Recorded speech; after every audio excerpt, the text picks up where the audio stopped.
Speaking of Dana White, president of the UFC, joins me now here on UFC Live. And, you know, Dana, we're talking, look, the crowd here behind us, and it's just different when Conor McGregor is on a fight card. Why do you think he makes this such a big draw? Yeah, it's true.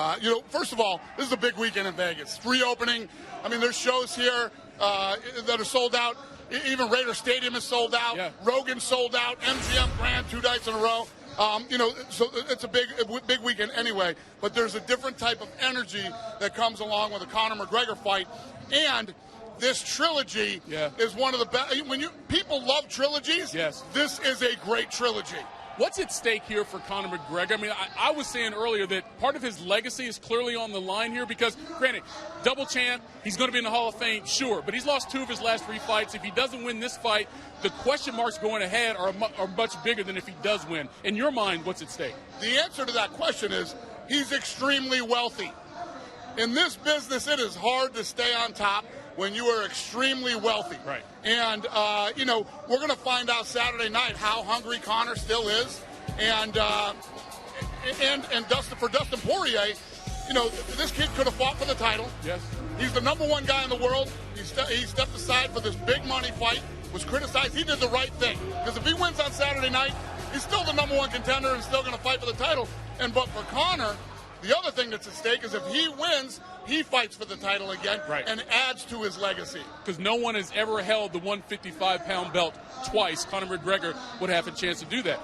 Well, from an expectation standpoint, Dana, what are you expecting from this fight, considering that the first 2 fights were so different? It was 2 knockouts, but how they happened and who won, completely different situations. It's so true.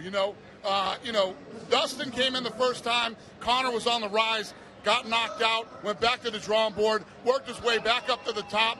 And then for Conor McGregor, the word is if you talk to Conor overlooked him. He was looking at a possible Pacquiao fight, things like that. All these questions that we ask and all the things that we think about are what add to the excitement of the trilogy on Saturday night. And all the questions will be answered once they get in the octagon. One question before I let you go. We talked about how big of a draw Conor McGregor is. In terms of what you're expecting in terms of numbers here, the pay-per-view buys, what kind of Saturday night extravaganza are we talking about? Most pre-buys we've ever had, international and in the U.S. Really? For any fight ever. Most celebrities that have ever been coming to a fight. I mean, this place sold out. T-Mobile sold out over 20,000 tickets in minutes. Wow. In minutes. So, from the very beginning, we knew this was going to be massive.